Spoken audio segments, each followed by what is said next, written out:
Oh, yes. What's happening, everybody? It's UFC 282. It is the last pay-per-view of the year 2022. 282 ending out 2022. We got to make some money on this one, everyone. You know, we've only got 2 cards left to make the bookies cry. We've only got 2 cards left in order to stack cash tickets like flapjacks in the calendar year 2022. So we need to get to work. We need to share the stats. We need to find a way to get Dan Murgliata some help, the help that he needs. And from there, then we can figure out how to find some winning bets on this card. I've already got a decent amount of action. I will log into my Bet MMA tips here so that you guys can see all my track bets thus far. And there are some fat props out there that I love this week that I just saw my guy DFS by the numbers DM'd me in the Discord. Some really sweet props this week that are fat. And I know that my guy Lou Betya over on the MMA Engine YouTube channel is going to be filming props to consider and maybe bet tonight with Magic M. So that will be a good one too. I'm sure they're going to find a lot of big ones this week. And this is that kind of week, man. There's a lot of people making their debut. Sometimes these things get mispriced because these guys don't have UFC data to draw from. And there are some openings out there. So I'm looking forward to chopping it up with you guys. I've got a beverage here. I just finished up dinner literally at like 9:59 after making dinner. So I'm pretty happy. I'm satiated right now. And I'm ready to talk some fights, ready to answer any questions that you guys have about this card or about me or whatever. So what's up, everybody?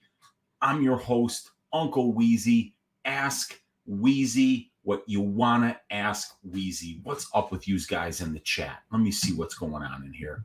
The first one in here today is my guy Martin Durmov, and he is saying, oi, first one in the chat, already up 7.7 units this week, with Pons Lawler being the last leg of one of my parlays. So cash the one less legged parlay. Good luck, everyone. Let's stack them high this week. And you have got no love for Jared the Junkie Gordon this week. My money depends on it. Now, Martin, let me tell you something. I bet against Jared Gordon against Joe Selecki. That did not work out for me. I bet against Jared Gordon when he fought Leonardo Santos. I actually had 1 unit on Santos. He was like almost like, I think it was even maybe a little bit better than plus 200. So I don't count it among those ones that really hurt when you're laying juice. But Jared Gordon has got some nice control time here. So I think that Jared Gordon's best path to victory is to take down Paddy Pimblett, lay on top of him, and win a bunch of minutes with control time in wrestling. And Paddy doesn't have the greatest takedown defense, but he does have really good grappling. He does have really good back takes. And he's very dangerous, very, very dangerous on the feet because he trusts his chin, and he's a wild man. He comes after you. He slings bombs. I think if Paddy Pimblett wins, it's going to be inside the distance. I think if Jared Gordon wins, it's going to be by decision. So my home run swing of the week is Jared Gordon by decision at plus 500 on FanDuel Sportsbook for 1 unit. So I'm risking 1 unit to win 5, and I'm hoping that Jared Gordon finds a way to win minutes in 2 out of 3 rounds and survives the other one, and that they ship a bag to their Uncle Weezy with 5 units for Christmas, man. So I'm looking forward to that. But yeah, man, if your money depends on it, you're on the A side there with Paddy Pimblett. He's definitely the guy that's way, way, way more likely to finish this fight inside the distance.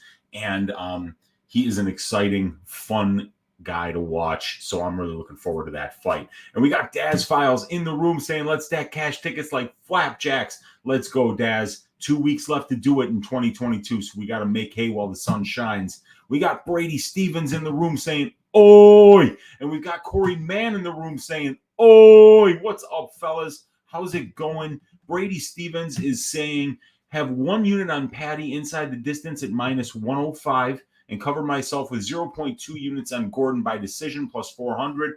Best way to play that fight, in my opinion. Yeah. It would be absolutely shocking if Jared Gordon knocked out Paddy Pimblett or submitted him. So yeah, I think that's a pretty good hedge there. And then that way, you win a little over or a little under 0.8 units if Patty gets that job done inside the distance. And if not, hey, you're going to only lose like a quarter units. There's nothing wrong with that. Andy Becerra is in the room. And you know what he has to say? Oi! And the same thing for my guy Nate Robinson. Oi! What's up, fellas? We got Wong Yun in the room saying hello, Uncle Weezy. Bob Spikerman saying, "Come, let's go, Weezy." And JSJ saying, "Oi! It's a beautiful week for props." And yes, it is. I couldn't agree more. There are some fat ones. Let me share my screen with you here. For instance, looking at Cameron Simon versus Stephen Koslow. Stephen Koslow has all of his professional wins by first round submission. And Koslow by first round submission is plus 1,600 on FanDuel. I mean, that's 100% of his win condition as a professional fighter. So, and the guy's a 10th planet guy, very aggressive grappler. And he's got good ground and pound too, actually, from what I saw in the regional scene as an amateur. But yeah, Koslow by first round submission to get 100% of somebody's win condition as a professional and get it at plus 1,600. Like I got Jonathan Pierce by third round knockout last week. You find those spots and you touch them up for just a very small bet. They can return a lot, and it's definitely worth trying. Another one that I was looking at is friend of the MMA engine, Jay Perrin, who's got great conditioning, good get-ups, solid wrestling. What about Jay Perrin with that nice boxing of his and the way to dig to the body and a potential adrenaline dump from the youngster 18-year-old, if he especially has to push a grappling heavy game plan the entire time.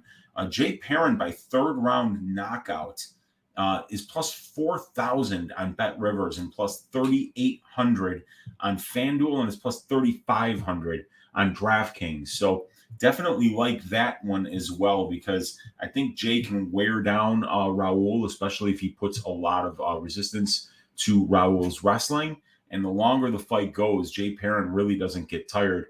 And the guy who's having to push that wrestling heavy game plan most likely will. Jay trains with Merab Dvalishvili, so I think he knows what it's like in order to face somebody that pushes that kind of pace. So I'm looking forward to a Jay Perrin victory here. And maybe if he could do it by third round knockout, we can all get rich and buy yachts. So I love that one as well, man. And then another one that I like too is if we look at Anthony Hernandez, this is another one that my guy Brady sent me. Anthony Hernandez in round one or by first round knockout, plus 1,500 on FanDuel. I mean, that's crazy. Anthony Hernandez has like 3 first round knockout wins in the UFC. So, and Billy Quarantillo has like a 40% striking defense. And Hernandez is moving down a weight class too. And if he has a rough weight cut, he might just come out guns blazing, trying to take this dude's head off with one shot, knowing that he will probably not be able to last the full 15. So that's a great look too, man. So I agree with you, Jazz. It is a beautiful week for props. And we've got Bob Spikerman saying, okay, let's get this Duplessis sub, Jairzinho inside the distance, Patty inside the distance. That all makes sense to me. Drickus, I don't know if I like the sub as much as I just like inside the distance, but yeah, I mean, we did see Darren Till get subbed by Tyron Woodley after getting sparked on the feet. But yeah, man, that is a long shot parlay if that's a parlay. But all 3 of those bets definitely have a chance to cash. And then Corey Mann saying, Weezy, can you explain the bet online for plus and minus 3.5 point bets? Yeah, for sure. So let's say you bet the underdog, right? And you're getting plus 3.5 points. What that means is if your guy wins inside the distance, you win. If your guy loses inside the distance, you lose. If the fight goes to decision, what you do is you add up what the judges totaled for both fighters. So let's say it's 30-27 on all 3 scorecards for fighter A. Fighter A gets 90 points. Fighter B gets 81 points. The difference is 9 points. So the favorite would have covered that spread because the favorite needed to win by 4 or more points. So when you have that plus 3.5, that minus 3.5, if it's 29-28 on all three scorecards, right? The favorite does not cover if he's 29-28, 29-28, 29-28. Then 29 times 3 is 87. 28 times 3 is 84. So he outscores his opponent by 3 points on the judge's scorecard. And what the minus 3.5 means is that you start off the match minus 3.5 points, so that you have to win by 4 or more points on the scorecards in order to cover that 3.5 point spread. And if you're on the other side and you have the underdog, you can lose that fight 29-28, 29-28, 29-28 on all three judges' scorecards and win the bet because you scored 84 by having 3 28s. The opponent scored 87. He only beat you by 3. He needed to beat you by 3.5 or more. So it's a way to bet the underdog or to bet the favorite at a reduced price if you think that the favorite is going to dominate easily on the scorecards, or if you think that it's going to be a close fight. You probably lose 2 out of 3 rounds, but if you get one round on all three judges' scorecards and don't get 10-8 or don't get a point taken away, then you wind up covering that bet as the underdog. So I hope that's a good explanation for you, Corey. Billy Nicholson saying, what's happening, Weezy? What's up, Billy? Good to have you hanging out in here with us today. We got Jazz saying, surprised to see the Curtis versus Buckley line getting even wider. Well, it's recency bias. Chris Curtis was, 50-50 with Jack Hermanson on a week's notice. And now he's, plus money to Joaquin Buckley, whose signature win is, let's see what Joaquin Buckley's signature win is at the UFC level.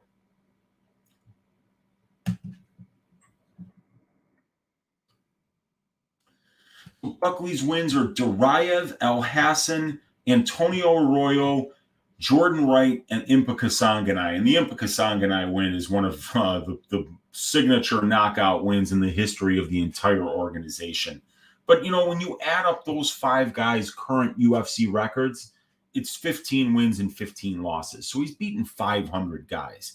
Now, Curtis, on the other hand, the guys that he's beaten so far have a combined record of 17 wins and 8 losses.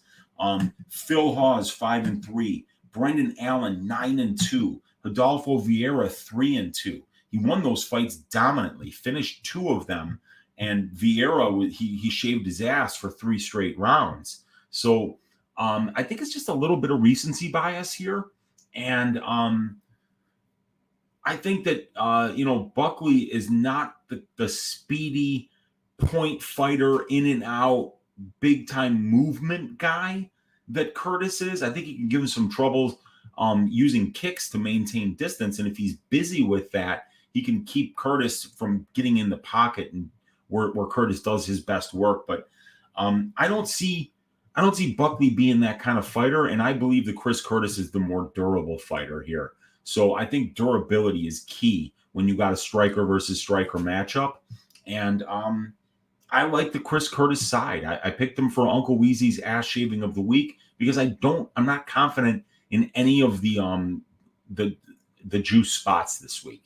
So I wanted to give you something a little bit different before the end of the year, and hopefully Chris goes right back to the winning ways and beats Joaquin Buckley here. But he's got 3 knockdowns in 5 fights. He's doing an excellent job here, and 318 on 545 for his significant strikes. So, that is a significant strike percentage of 58.35%. It's very good. So, yeah, I'm looking for Chris Curtis to get the job done here. And, yeah, if people want to keep betting Buckley, that's fine with me because I've got the Chris Curtis finish only prop for 1 unit at plus 150, counting on Chris Curtis's durability. But if this line keeps getting wider, I'll just add the money line too. Nathan Robinson saying plus 101 for fight doesn't go in Billy Q against Hernandez. I waited for that prop to come out because I'd like the extra 2.5 minutes. This is a good price. Yeah, it is, Nathan. And I love the picture there, Nathan. That is a great picture you have for your avatar there. But if we look here at the Quarantillo Hernandez prop template, right? And right now we've got the fight doesn't go to decision sitting at plus 100. That is 6.58% overpriced when compared to the benchmark for the division. Benchmark for the 145-pound division, they finish at 43.44%. So we're paying 50%, so we're overpaying by 6.58% there. But these guys finish inside the distance 62.5% at the UFC level. So that's underpriced by 12.5% when you compare the implied probability of plus 100 betting line to the combined finish rates of both fighters at the UFC level, which is 62.5%.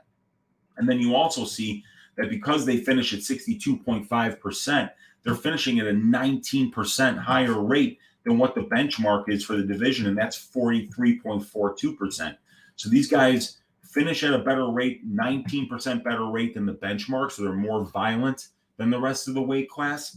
This line is underpriced 12.5% when you compare it to the previous performance of these two guys at the UFC level, and that line has only been shifted to plus 100. You're really only overpaying by 6.58%, and you're going to see about 3.5% VIG in the line anyway, so it's really only overpriced by about 3% from a fairly priced line. So I love the plus 100. It's going in the greasy four-leg parlay this week, and I am sure of that. So I've already got 3 legs that I like, and I'm trying to find that fourth. That elusive fourth leg is the hardest one to find.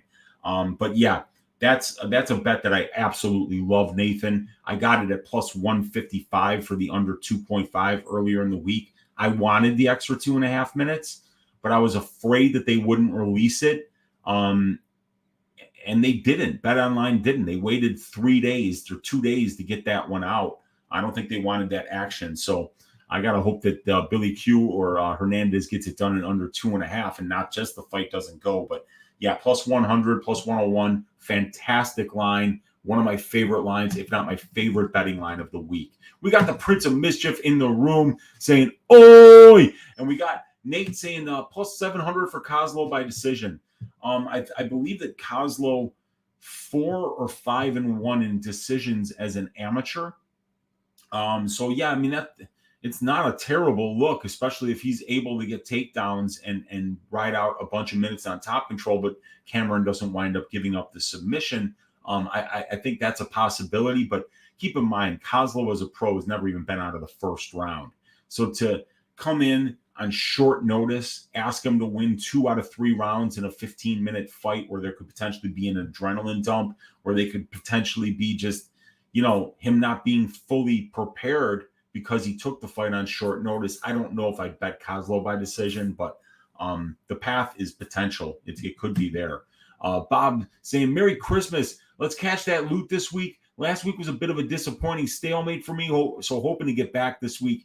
Yeah, I was up 1.7 units last week, but I should have been up over 8 if that Jonathan Pierce fight had been stopped in the 3rd round like it should have. Dan Murgliata really screwed me there. So that one hurt, but it is what it is. We got Bob saying, also liking Sabatello over at Bellator. Yeah, he's a fun guy to listen to interviews of, and he's a great wrestler. Jazz saying, Bryce Mitchell still hasn't made it to Vegas. Really? Tinfoil hat time. That's interesting. Wow. Who knows what's going on there? That's interesting. But it's not like it's that big of a deal. He doesn't have to get acclimated or anything like that. But who knows why he hasn't gotten out there yet. He's going to have to weigh in like less than 48 hours from now. So that's not the best look. I did not know that, Jazz. Thanks for the heads up there, man. Can't believe Curtis Buckley isn't pick'em odds. Buckley has been KO'd, and Curtis has great finishing ability. Coin flip fight, in my opinion. Yeah, I think the line was off. That was one of the reasons I decided to take a shot on it, because the line's telling me that Chris Curtis has got, about a 43% chance, but I think he's got like a 50 to 60% chance to win this fight. I don't see Buckley being this great minute-winning striker that's going out there and winning a ton of decisions. It's just not how he's going out there and winning fights. And if you don't finish Chris Curtis, and when Chris Curtis does lose by decision, it's usually because guys are taking him down. It's not because usually that they're beating him on the feet. First time we've seen really somebody just beat him on the feet without wrestling him and exploiting that takedown defense that used to be not as good as it is now. Yeah, I mean, that's usually how you see him losing. And Joaquin Buckley's not some D1 wrestler, and he's not going to become one overnight either. And, you know, if Rodolfo Vieira tried 20 times to take him down and couldn't get him down once, you know, Joaquin Buckley's he's not any better of a wrestler than Vieira is, or any of the other guys that this guy has fought already. Phil Hawes fought Phil Hawes, who was a D1 wrestler, or maybe a junior college. I don't know, but he was a high level wrestler. So yeah, man, it's a line that I thought was way off, and I had to bet it. You know, I mean, that's what we do. We find the lines that we think are mispriced, and if they're plus money, then it's an even much better chance that we're going to bet it. Bob's saying Perrin round 3 and Quarantillo round 3. I like both of those, and I like potentially Simon round 3. I like, yeah, definitely Perrin round 3. Even TJ Brown round 3, Chris Curtis round 3, definitely Quarantillo round 3. And that's about it for round 3. Maybe Ankalaev round 3 or something like that if he gets bored. We got Dope Space Cowboy saying Duplessis round 2 and 3 sub props are juicy. Yeah, that I bet they are, man. Let's see where they're at. Drickus.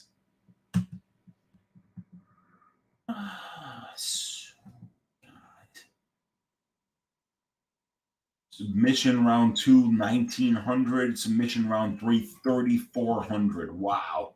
Yeah, those are fat. That's a party at your place if those hit, man. JSJ saying Billy Q after round 1 could be a gift of a live spot. Yes, absolutely. Especially because, you know, when you see Alexander Hernandez at 155, I don't think anybody was saying, oh, this guy, I mean, he's too small. He needs to cut down. So it's going to be interesting to see how he looks on the scales, if he's going to look like Skeletor and be all drawn out and have to wear sunglasses and all that shit. We're going to have to see what he looks like on the scales. I want to see what Topuria looks like on the scales as well, because he's had trouble recently. He had a botched weight cut the last time he tried to make 145. His last fight was at 155. I think the UFC's given him one more chance to get this 145-pound weight cut right. And if he doesn't, he's going to be a 55er, and he's going to be a 5'8", 155er. You know, that's going to be a fucking problem for him. He's going to be facing 6'1" guys on the regular. So every time he closed the distance, he's going to be looking to eat knees against a lot of these guys at 155, and it's not going to go well for him. So, you know, I got it. I'm really interested to see what Topuria looks like on the scale, and I'm really interested to see what Alexander Hernandez looks like on the scale. And we got my guy Brady DFS by the numbers in the room, and he's saying, "Oi, what's up, dude?" Papa Chuck saying, "I'm really liking Perrin and Mitchell as dogs. Throw Curtis in there too." Yeah, like I say, I've got to see Mitchell's opponent on the scales before I do anything there.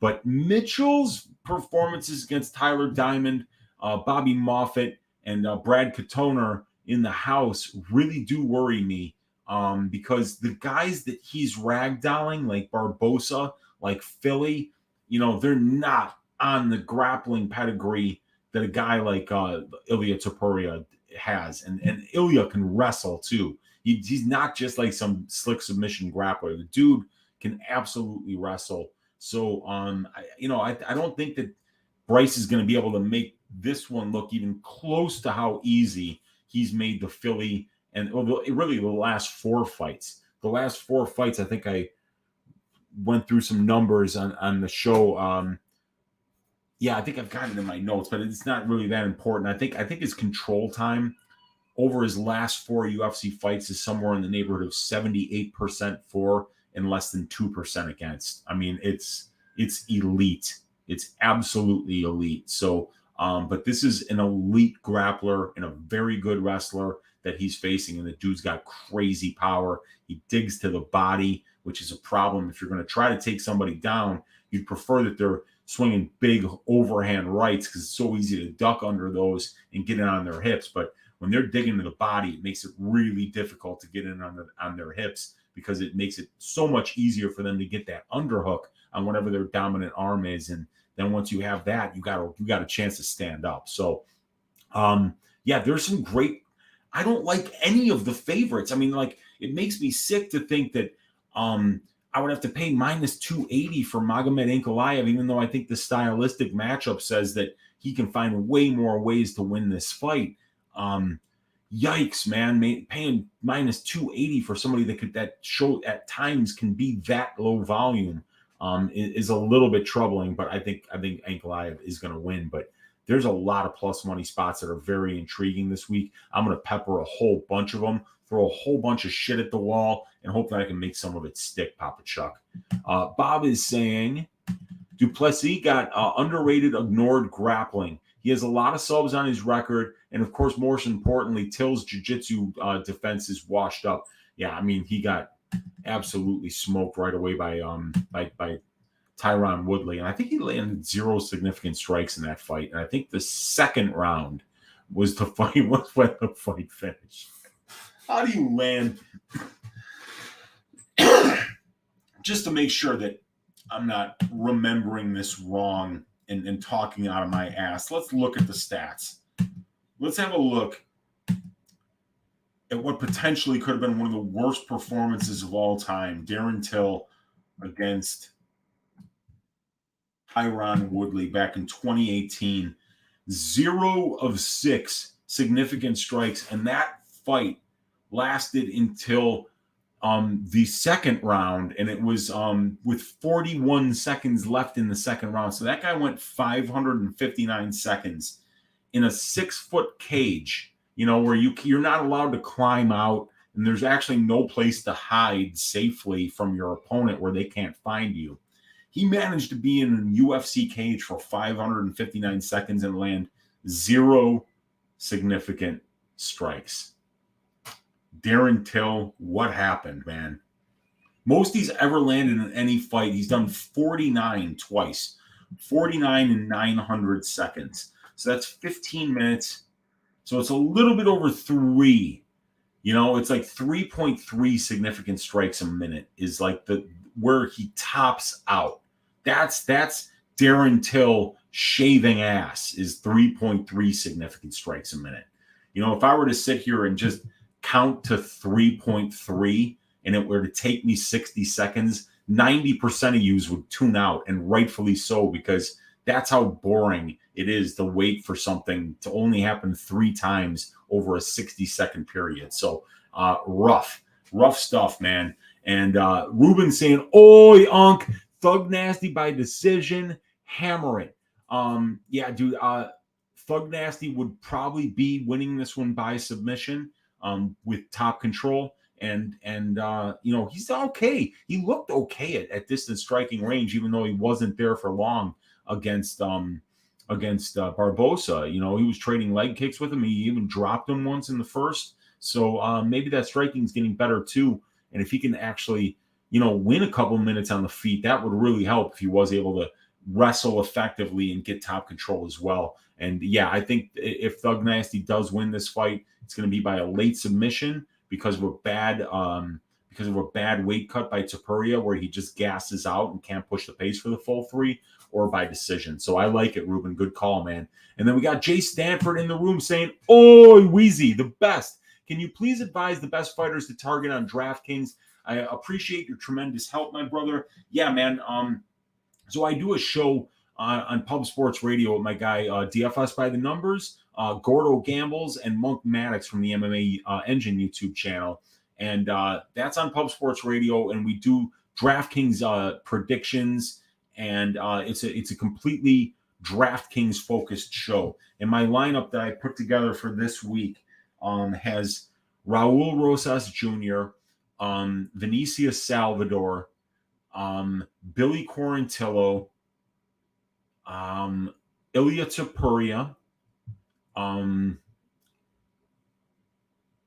Jared Gordon at 7,100 and TJ Brown at 7,900. That's the cash lineup I'm putting together. I think it's almost maxed out in salary, if not completely maxed out.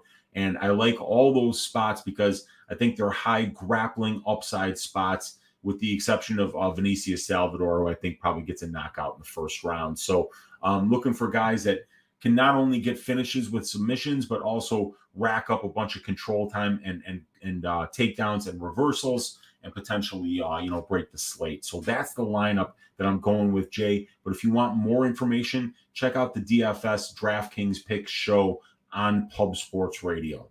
Thanks for asking that question, brother. We got Jambo and Buggles saying LGBT Weezy with the rainbow there. What's up, Jambo and Buggies? Good to see you in here. You got that goat picture. Weezy loves LGBT, he says. Weezy is the face of LGBT, and then there's the big rainbow. So appreciate that. Yeah, Corey Mann saying, ooh, thank you. Let's see, and he's saying, yeah, let's be honest. When was the last time his four-legger won? The seriously should be called Uncle Casual Sneezy. Yeah, dude, you could start your own channel and call it whatever you want. And yeah, the four-legger cashed 2 weeks ago. So 2 out of the last 4 four-leggers have cashed, and they're for big plus money. So yeah, and also, dude, I'm up 13 to 15 units tracked over the last 3 events. So actually hitting these bets, taking care of business, man. JSJ saying the four-legger cashed a few weeks ago. No, it didn't, says somebody who doesn't know what they're talking about. Weezy Fire, what's up, man? And we got God bless everyone. I hope everyone wins somehow this weekend for Christmas. Let's get it. I think it's the end of the year, so this is the time that you really want the bookies to give you some gift lines. Because if they do that, then we can actually make some money, take that money, buy some stuff for ourselves and our loved ones, have a great holiday season, because we're going to have a month off, 4 straight weeks with no UFC. So I know that I'm going to go and rebuild my database completely, because there's a lot of work to do. I want to improve the graphics of it, but I also need to glean more information from these stats and do some really much higher level data science, to build some prediction models and stuff, and then really update the Patreon and the content there to try to really kind of give you guys the best analytics for the cheapest price, so that we can all profit from gambling on the UFC. So I appreciate you, JR. Thanks for hanging out with us today. We got Dope Space Cowboy saying, Jambo, your mom is a greasy four-legger. Woof, woof. I heard she's got a club foot too.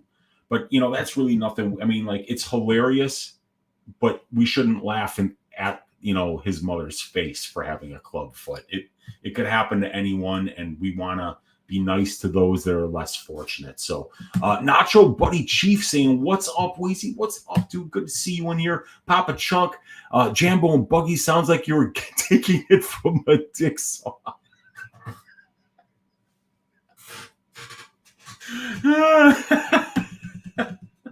And like props I like for Ponzinibbio versus Morano.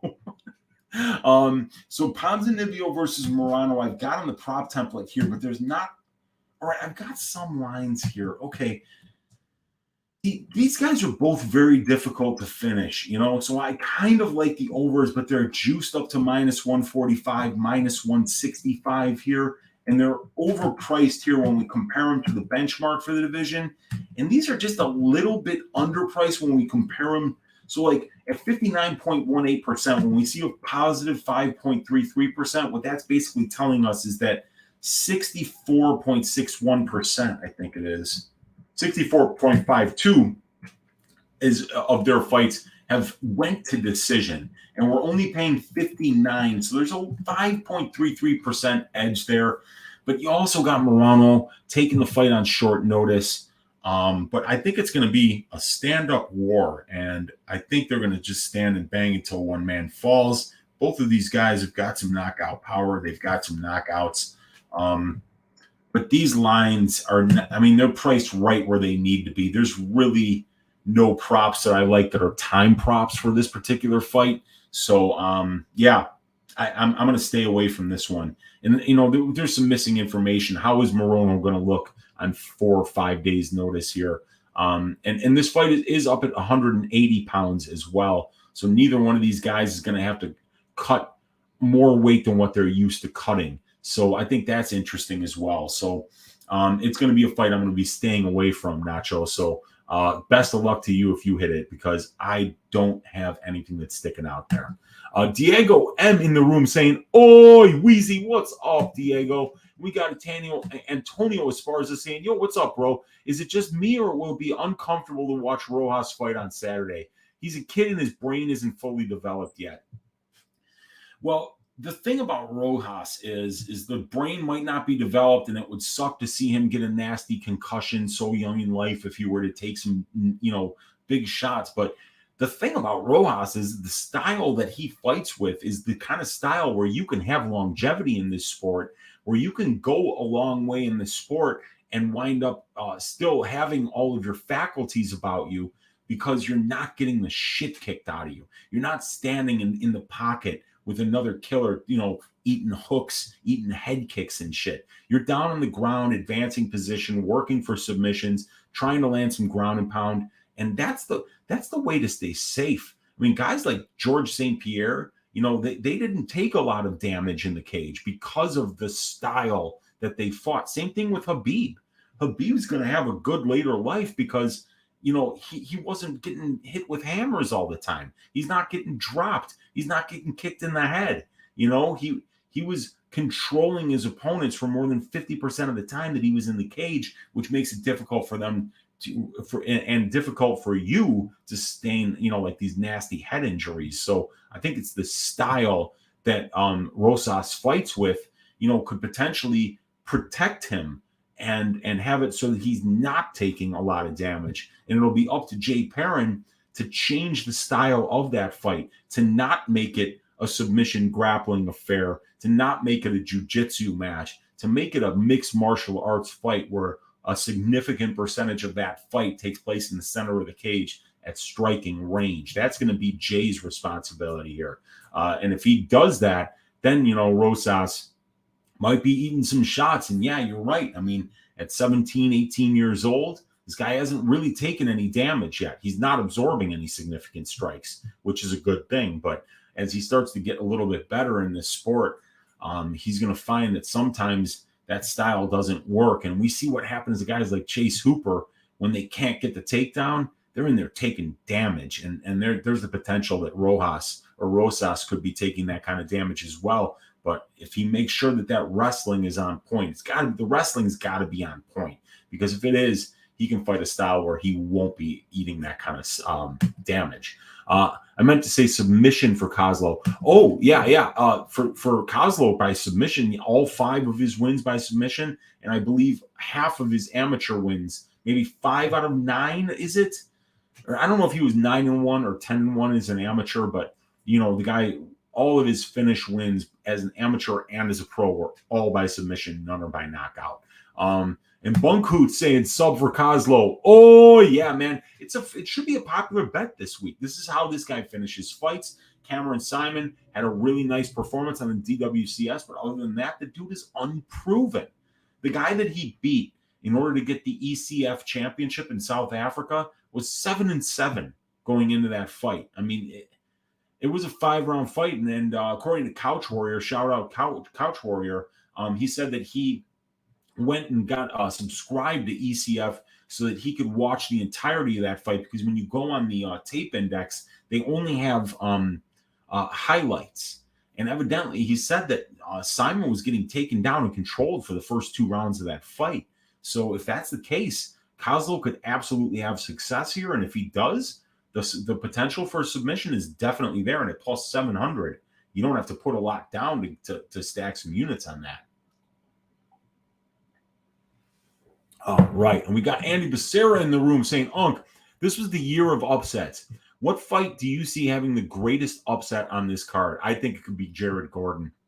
And I think the fans will be pissed off, because the way that Jared Gordon would win this fight is just to take Patty down and hold him there. And then you'd hear the fans booing. There'd probably be quick stand-ups from the ref, but he could probably do it over and over again. Jared Gordon's wrestling is solid. And according to everybody that he trains with, that guy's top control is absolutely nuts. And once he gets on top of you, you're going to have a very, very hard time either getting out of there, or you're just probably going to have the ref tapping you on the back, at the end of the round, because he's just really good at keeping your back on the mat when he's on top. And if you can do that successfully 2 out of 3 rounds, you just got to not get finished in the other round, and then you're going to win that decision. So I think that, the Patty fans could have their hearts broken if Jared Gordon wins minutes and finds a way to not lose moments, because he's been finished in all of his losses. And we know that Paddy Pimblett is a fantastic moment winner. And the most likely path of this fight is that Gordon's going to just be losing or winning the fight up until he loses it, because Paddy's not this great minute winner. He's got terrible striking defense. He eats punches with his face.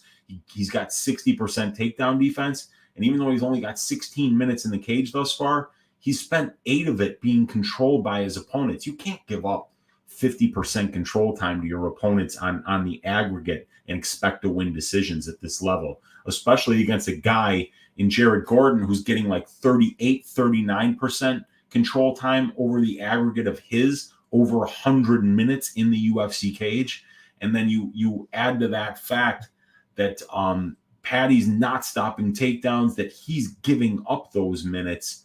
And he did a lot of that at 155 or 145 and 155 did Gordon. So there's really some possibilities here for Jared Gordon to win minutes.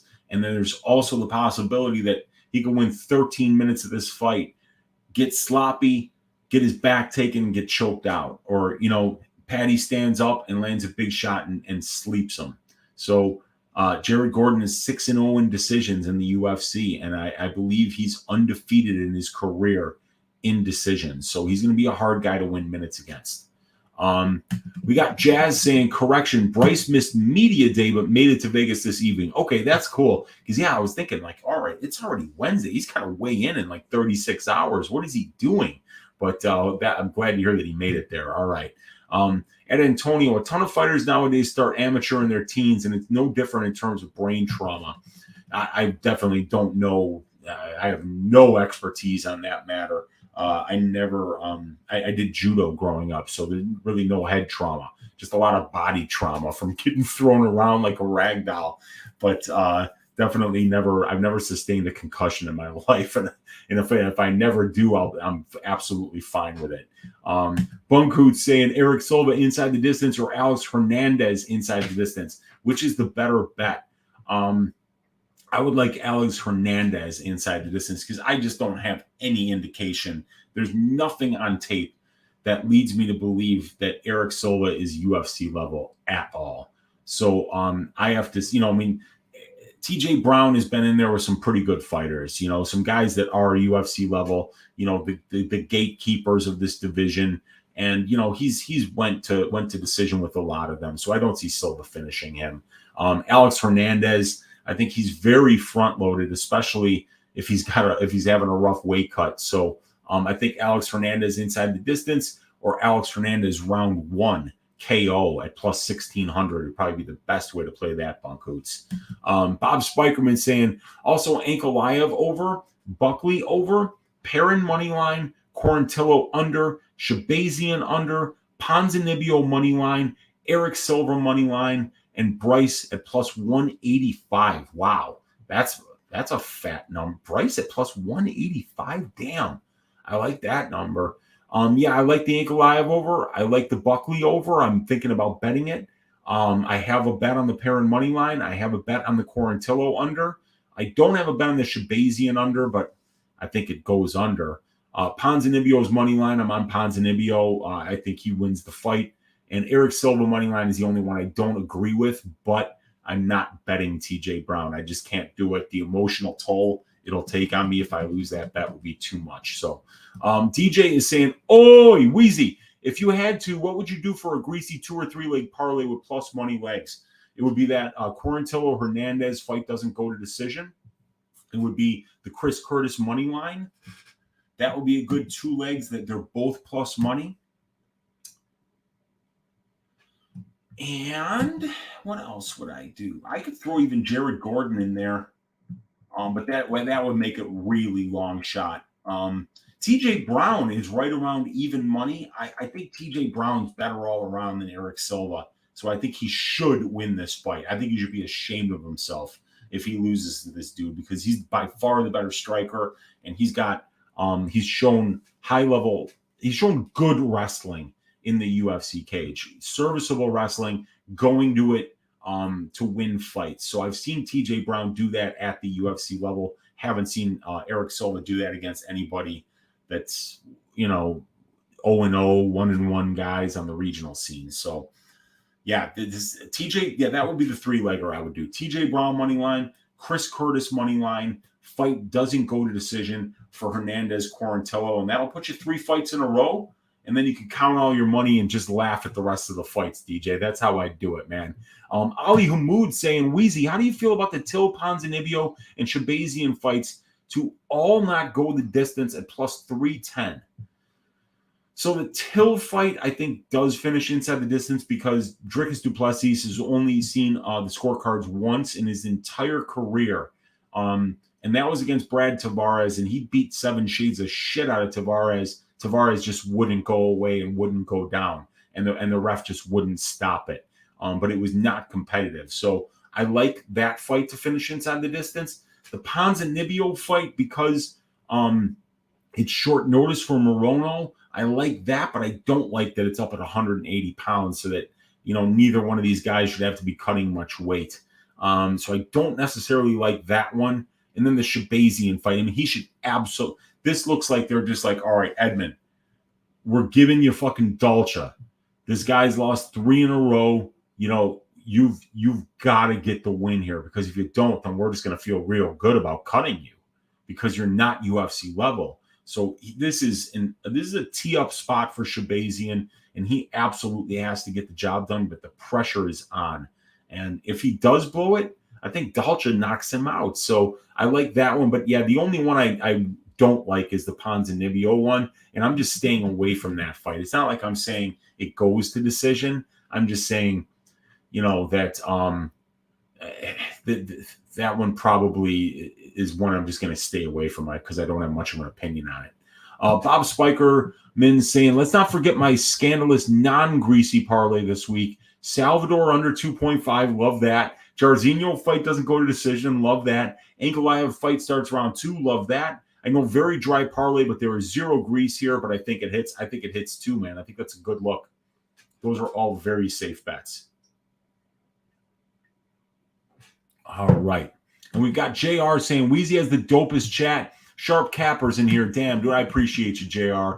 Bob Spikerman saying, Darren Till's so low volume. They're one of the lowest volume people in the entire UFC. There really is nobody that's throwing less than 5 significant strike attempts per minute. And in addition to that, if they are, it usually means that they're in control time positions like more than 75% of their fights, so that there's really nothing there for them to throw, right? You're just kind of you're advancing position, you're fishing for submissions, and you're throwing strikes that aren't considered significant strikes. So yeah, Darren Till to be that low volume, but still be spending 80% of his fights standing at distance striking range. He's incredibly low volume.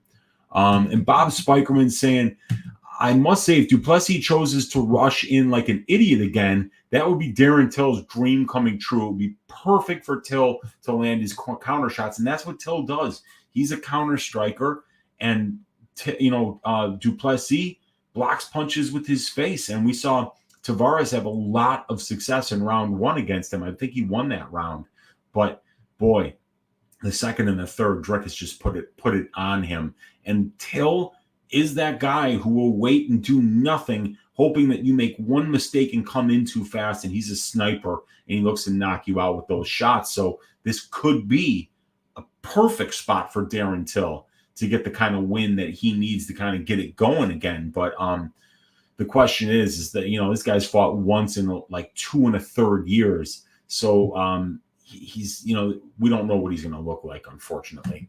Papa Chuck saying, troll somewhere else, get fucked, dude or dudette. Yeah, I mean, you can, I'm not going to block him or anything, but, guy needs to get out of his mother's basement and get a life. JSJ saying, unpopular opinion, but volume is way too overvalued in the MMA betting space. Till is live to snipe Duplessis like he did early versus Masvidal Whitaker. Yeah, see, when I don't necessarily agree with that, Jazz, but when somebody is like Till, that's when you say, all right, I'm betting him to win inside the distance because this guy just isn't going to win minutes. You shouldn't be paying up for their money line when 80 to 90% of their win condition is a knockout or a submission. So I think it's important to note what type of fighter it is. Is it somebody that really is putting on pace, that really is mixing in all areas of their game, or are they like Derek Lewis or Till, where they're just fine to sit there and do nothing and then they land one big shot and then the fight's over? So because of that, I don't think you should be betting the Till money line. I think what you should do is just bet Till by KO or Till inside the distance. That's probably the best way to go because Dricus throws a shit ton of volume. So he would have to get clipped almost in every round in order for, the judges to forget about the fact that this guy's doing 10 times more than Darren is. So I think it's kind of on Darren to knock this dude out. And Dricus has been finishing his only 2 pro losses. So, Till inside the distance, I think, is a good look if you're on that side. But like I said, I don't know where he is. I just don't think Till will one-punch knock him out, but just a knockdown or hurt Dricus badly. Then I expect Duplessis to hit that takedown, and Till would give his back to stand up or mount a guillotine, potentially. At JSJ True, bro, I can already see it, especially if Dricus comes crashing forwards again. Yeah, that's what he does. And Sean V saying, an Uncle Weezy greasy 4-legger. I'm going to do that one tomorrow. I'm going to be on the DFS Army YouTube channel with Big Marley and with DFS by the Numbers. And we are going to do a DraftKings show tomorrow, I believe, around 1 o'clock Central Time. And after that, I'm going to go on and give you my greasy 4-legger. But yeah, I know what I want to do with, I think, 2, maybe 3 of the legs. Like I said, it's just that 4th leg that I got to figure out. And then we got JSJ saying 100%, Bob. Yep, absolutely. And Bob Spikerman saying Quarantillo under at plus money is for sure the Christmas gift line this week. Also really think Buckley and Curtis go over 1.5. I like that Buckley Curtis over 1.5. Let's see here. Buckley Curtis, the over 1.5. I had it last night at minus 150. And that's 3.31% underpriced according to the benchmark for the division, 1.54% underpriced according to their combined performance. And these guys are going over 1.5 rounds, just a shade less than the division is. So at minus 150, it's a fairly priced line. I'd like to get it a little bit cheaper than that, but it's still definitely a bettable line. And I think what you're doing there is that Curtis kind of needs to break his opponents down. He does it with volume and setting traps, and that takes time. But you're counting on his durability there. So that would be a pretty sweet bet. If it did cash, you're not laying as much as you normally would to bet an over 1.5 in a middleweight fight. And Papa Chuck says, ain't that the truth? And we got Bob saying, Morono asking to fight at 180 makes me think he was not 100% ready. I like and cash Morono, but looking back at Ponzi's last 3 fights, I got to lean that way strongly. I also think Ponzi line is bettable. Yeah, even the fights that Ponzi's lost, with the exception of the Li Jingliang fight recently, have been very, very close and could have went either way, and against better competition than Alex Morono. So, asking to fight at 180 thinks he probably wasn't 100% ready, but these guys walk around so much heavier than what they actually weigh in on weigh-in day. So, and I think that, now Ponzinibbio not having to cut those last 7-8 pounds and finding out about it earlier in the week, it's him to concentrate on other things in preparation for this fight. So, yeah, I think the Ponzinibbio line is bettable here. I think he's better. Mr. Jingle saying, are you looking to arb out on Patty live after round one based on your 1 unit Gordo decision plus 500? Thinking 1 unit Patty at live at 100 or better after round one. There's nothing wrong with that because Patty's just going to snipe, right? And like I said, he could lose 14 minutes and 50 seconds of this fight and land one shot and win the fight. So Gordon's going to be winning it up until he loses it. And that's how he's lost all of his fights. Every single one has been a finish. So, but I'm not really looking to arb out of that. I'm looking to hit a home run. I know when you analyze these fights every damn weeks and you're looking at these numbers, you begin to see when hype is driving a line, and you begin to see when those plus money numbers that are being dangled out there in front of you are just off. When you can see a path, when you can look at the stats and you can be like, man, Gordon is doing it every damn fight. This guy is winning minutes on the ground.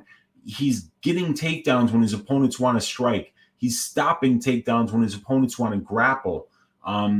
And he's, when he does get a position that he works for, he makes the most of it.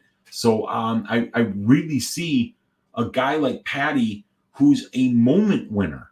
He's a moment winner. That's what Patty does. He's got so many holes in his defense, but he's a spectacular moment winner because he's so durable, because he's got a good submission defense. He can just hang. And when you make that one mistake and you let that dude on your back, or when you run out of gas and you can't get those late takedowns, and now you got to stand in front of this guy and he's trying to take your head off, those are the dangerous spots to be with Patty. So I love my read, and I'm risking 1 unit to win 5. If it doesn't come through, I can't say that I thought it was a 50% implied probability, because it isn't. But I do believe that the line is way off, so I had to do it, man. And my guy Strickland's Burner is in the room. What's up, dude? Saying, Weezy, what's good, brother? And he's asking Plessy versus Till. Even odds, who would I pick? I would have to pick Drickus, because I know that he's ready now. I've seen Darren Till fight once in the last over 2 years, and I've seen him pull out of 4 different fights in that time. So, I mean, MMA is the kind of sport where if you're not entirely healthy, that's just going to be a massive, massive disadvantage, at this level when you're fighting this level of athleticism and that level of knowledge of mixed martial artists. So I don't think I could, in conscious, flipping a coin on that money line, I would have to lean with Duplessis being the guy that's been more active lately and is a little bit more well-rounded and just does more, so that even if it is a low-volume matchup, I'd see Duplessis getting that decision. So that's who I would pick.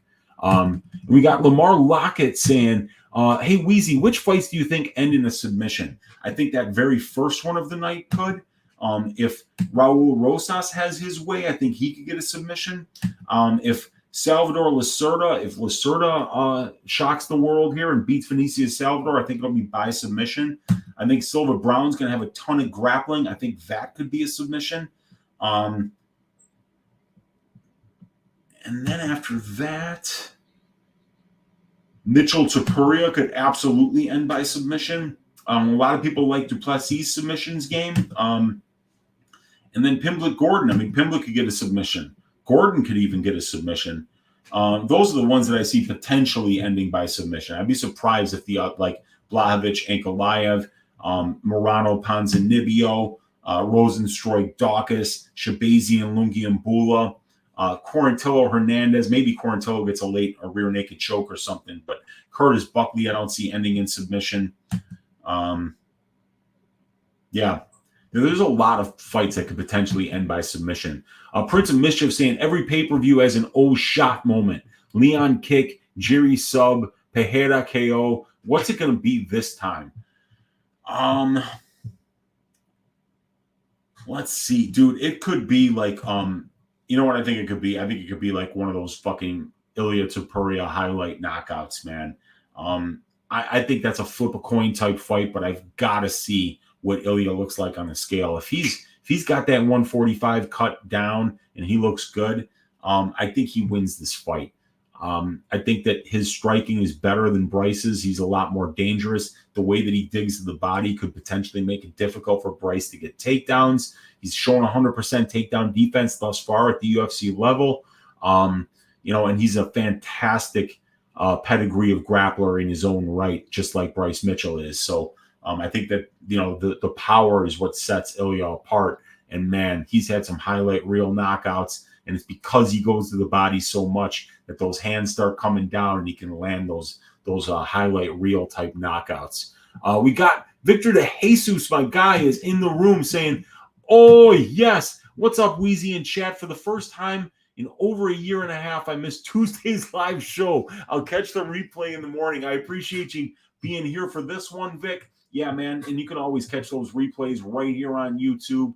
And look, we've all got lives we got to get to. And I know that you're working nights a lot of the time, Vic. So I always appreciate you making time to hang out with us and the crew here and talk about these fights, figure out ways to stack cash tickets like flapjacks and fatten our pockets at the expense of the bookies. Always good to have you in here, my brother. Ali Hamoud saying, do I think the Moreno fight will end inside the distance? 5 days notice on a fight with two dudes throwing down the whole time. I think it absolutely could end inside the distance. I think the stylistic components of that matchup, Ali, tell me, that these guys don't wrestle much and they both throw heat. And Moreno might even be more likely, knowing that he doesn't have much to lose. He is taking it on short notice. Maybe he's not in the best competition shape that he would normally be if he was taking a fight where he had a 6-week camp. So, and it's plus money. It's plus 105 for the fight doesn't go. The under 2.5 at 135 is not overpriced according to the metrics for the division. So I don't hate that spot at all, Ali. We got Victor saying these overpaid bosses at work are tripping, working mandatory 60 hours these next 3 weeks. Damn, dude, 60-hour weeks. Whew. Yeah, and of course it's always the bosses with the white shoe boys up there in their ivory towers making decisions for you guys, telling us, the stockholders will be angry if we wind up 1 penny short on this quarter's earnings. Make them work 60 hours. It's a bunch of pricks, isn't it, Victor? These goddamn assholes, man. Bob Spikerman saying, what's up to Papa Chuck? We got JSJ saying, need a story time with Weezy on the judo days. Dude, okay, yeah. I'll give you one because this was alarming to me when I saw this. So my sensei, his name was Hal Bilodeau, and Hal trained with somebody, I think he had trained in Japan for a while. And his sensei over there was making a trip to Chicago, and he was going to come and do a demonstration of a few things with my sensei. And at the time, his sensei was, I don't remember how old he was, but he looked like a 75 to 80-year-old man, right? And he was a coral belt. I had never seen a coral belt, but it's the red and white belt. And I had never even seen anybody wearing that belt before. And clearly this gentleman, had been training his entire life. And, Hal was so happy that he was going to come and demonstrate some stuff for us, right? And so Hal was a big dude, bigger than me now. He had to be 6'3", 6'4", like a solid 240. And his old sensei was a Japanese man in his 70s and maybe even in his 80s. And he had to be half of Hal's size, maybe 5'5", whatever. But this guy had been practicing his entire life. And, he showed us a couple of things, and he was like so quiet, so respectful, bowing to everybody. And, you could tell he had a very good sense of humor on him as well. But, he demonstrates some things, and then he says to us, while we're all watching, and it's just him and Hal demonstrating things. The whole class is just watching, and we're really enjoying watching this guy do things that he shouldn't be able to do at that age. And so He says, now who would like to see me throw around your sensei like a rag doll? And we all raise our hands, of course, because we're thinking of ourselves, this is going to be fun because, Hal's huge and Hal's strong. And I think he trained with some Olympic team guys and stuff. This guy was he was a black belt, not just a first degree black belt either. And he was in his, he was in his 40s, maybe, no, he was probably in his 40s when I was doing judo as a kid. So we all raised our hands. And sure enough, dude, this old man, and Hal was trying. He was trying. You could tell, like, he was kind of easing in and letting the sensei, his sensei, get a grip. You don't want to let somebody get a grip right away when you're trying to throw them. He was letting him get his grips, and then you could tell after he was getting thrown that I could tell that Hal was even like, damn, he can still throw me around, and he never even started breathing heavy, and he was tossing Hal around, and we could tell that Hal was visibly upset, that he thought he would be able to, come to us and be like, yeah, you saw him, I got him with that one foot sweep or something. This guy was just like an absolute tree. Whenever you tried to move him, he was completely still, and whenever you went in to try to get something on him, he would just counter. He was getting trips. He threw him with Tomoe Nage once. He threw him with an Ipponsei Nage once, and he just tossed around my sensei. And I remember as a kid thinking to myself, how cool is martial arts, that you could do something like this and devote so much of your life to it and become, just incredible, become a master of something. And watching a master do something when you're on a very low level is a very inspiring thing to see. And I truly enjoyed watching this old man with the coral belt throw around somebody twice his size and do it with perfect technique and perfect discipline. And it was really something, it was an absolute pleasure to watch. And I don't think my sensei liked it very much, but it was really cool. And I know that he saw how inspired we were by seeing, a master of their craft practice their craft. It was a real treat. Papa Chuck saying, at Bob Spikerman's dropping hammers. What's up, dude? Jester saying, Raul's record is super padded, Weezy. Oh, I couldn't agree more. Absolutely. He's totally padded. And Jay Perrins, fought a bunch of tough guys like 10-6 as a pro or something like that. He's and what he doesn't, nobody's blowing Jay Perrin out of the water.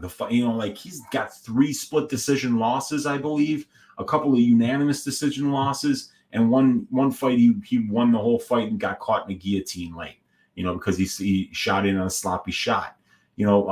Nobody gets Jay Perrin out of there easily. So yeah, this guy Raul, he's got his work cut out for him on Saturday. It's going to be really interesting to see where he's at. We got Bob saying, at Papa Chuck, let's shave him this week, Big Pops. Hell yeah, man. Bob Spikerman's all day and all night. Let's go. Shabazian sub. Lock it in. Yeah, well, Wang Young. Edmund is getting better. He's still very, very young.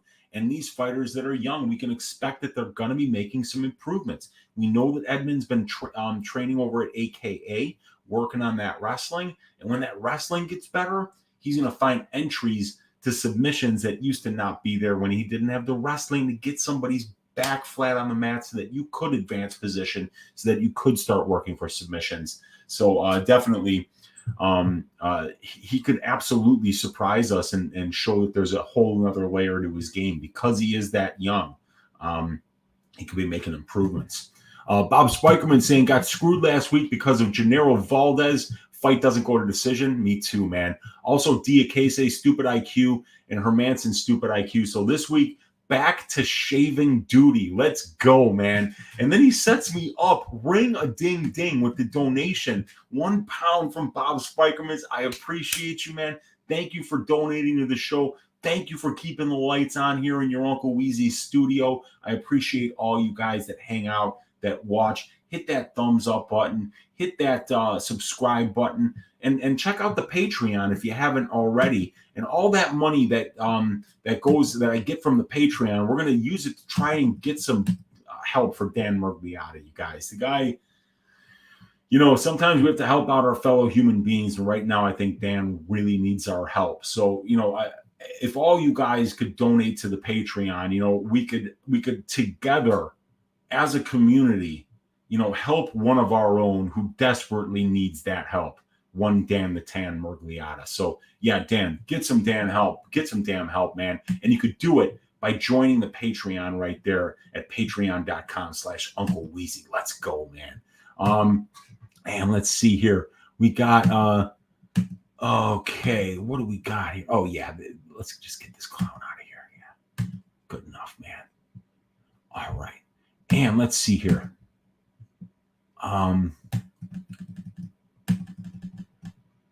All right, so we got Jazz saying last wins for Edmund and Till came on the same night. Oh wow, what a rough road since. Yeah, it has, and this could be big redemption stories for both of them. I think a lot of people are counting both of them out. Well, not counting Edmund out because he does have a very favorable matchup here, but these guys are young, For Edmund, it is, and then for Till's still like 28 years old, is it? Darren Till's 29. Edmund is 25. So yeah, man, they can have a divot in their career earlier in their lives and still come back and be in their physical prime and have a chance to go out there and put together another winning streak. We could see it start for both of these guys on Saturday. Now, I'm staying away from both of those fights because I just kind of feel like there's a lot of missing information on both of these guys, and I'm willing to sit back and watch and obtain that information that I need to see if I can find some angles going forward. Nathan Robinson saying Kozlov sub round 1 or 2 plus Curtis money line plus Billy Hernandez fight doesn't go to decision plus Gordon decision equals plus 26,243. Could make my year. Well, if it does, I'm probably going to have a Curtis money line bet if this keeps going, but I've got Curtis by the finish only prop at plus 150. I've got that Billy Hernandez under 2.5 at plus 155, and I've got that Gordon decision at plus 500. So that would help me too. But Kozlov sub round 1 or 2 is a good look on top of there. That's a fat 4-leg parlay. Yeah, you could win $262.43 for every dollar that you throw up there. So that's not bad. Strickland's Burner saying that Bryce will smash Ilya.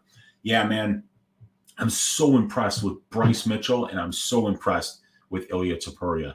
Two super high-level grapplers, two young men who still have their whole careers in front of them, and they've been absolutely white hot. Excuse me. So this is a great fight. I just need it to happen. I need Ilya to make weight. I need him to show the UFC brass that I am a featherweight and I can compete here, and that if I ever do get a title shot, I have a chance of making championship weight, and that starts Saturday, and it actually starts Friday with the weigh-ins for Ilya. So, because that's a bad guy to have a bad weight cut against, Bryce Mitchell, because of the pace that he pushes, because of the style that he brings. You have to have your full gas tank in order to stop what that dude tries to do. It's going to be a great fucking fight, Strickland's Burner, without question. Antonio Esparza saying, thoughts on the Billy Hernandez under 2.5, and the fight doesn't go the distance. Both plus money at FanDuel. Love it. Antonio, I've been saying it all week already. It's one of my favorite bets of the week. The analytics love it. The stylistic components of it, the Quarantillo pace, the Hernandez first cut down to 145, which just looks like it's going to be a nightmare for him, but it might wind up going great. And if it does, then he's going to be front-loaded and have a good chance to knock out Billy early, even though Billy's very durable. So love that under 2.5. Love the fight doesn't go to decision. And as I said, the fight doesn't go to decision. Definitely going to be one of the 4 legs of the greasy 4-legger this week. Nathan Robinson saying, and look at that picture of Kim Winslow with the heart around her face. I just love it. At what price would you play Edmund inside the distance? Well, let's just do a little math, okay? So if we take Edmund's money line right now, which is sitting at about minus 303, so we're going to call that a 75% implied probability that he wins this fight, just plain wins it, whether it's by decision or inside the distance, right? And then we can go to Edmund Shabazian's stats. Now, he's finished 4 of his 5 UFC wins inside the distance, and Dalcha has been finished in 3 of 4 losses. So if Edmund wins, we'll say that he has about a 75% chance to win it inside the distance because he's finishing at that rate, and Dalcha's being finished at that rate at the UFC level. So we could take that 75% implied probability of the line and multiply it by 0.75, and that's going to give us 56.25%. A 56.25% implied probability is going to be about maybe minus 155. Let me see if that's right. That's 60. I'm sorry, minus 145 is 59. Okay, so I'm way off. 56 would be probably about a minus 137. 57.8 minus 135. So I mean, I think minus 135 would be a fairly fair price to pay for that, considering that Edmund is a savage finisher, that Dalcha is getting finished. So I think that's a fair-ish line, even though I wouldn't pay it because I just don't know where Edmund's head is at yet. And right now, Shabazian inside the distance is around minus 125. You can get plus 100. You know, if you can get it at plus money, I don't think it's the worst look in the world. But like I say, man, we haven't seen Shabazian win in a long time. And I would almost rather go round 1. Shabazian round 1 at plus 200 instead of just Shabazian inside the distance because if we look at Edmund's advanced stats here, of his 5 UFC wins, 4 of them are in the first round. So I think that's a better way to get it at his best win condition. But when Dalcha's losing, he's lost once in round 1, once in round 2, and once in round 3. So Dalcha's got the diversity to be able to lose in any round. He can lose by decision. He can get finished in the 3rd, the 2nd, or the 1st. So it's kind of hard to predict how Dalcha's going to lose. But Edmund is very front-loaded.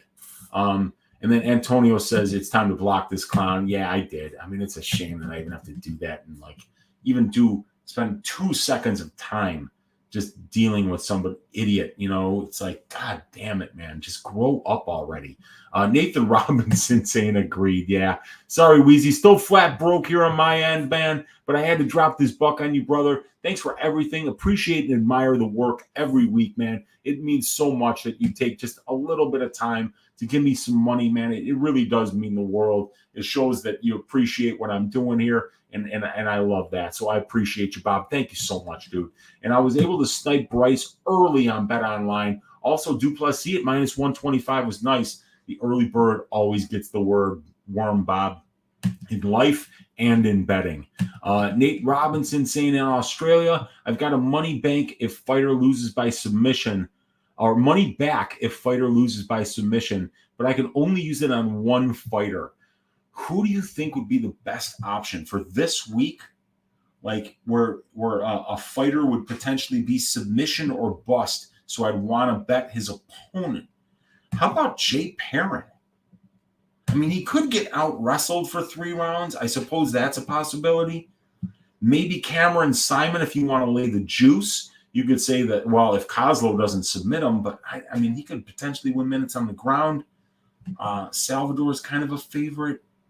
Cuartello Hernandez. Dude, I would probably bet Perrin because Rosas is really more of a submission threat.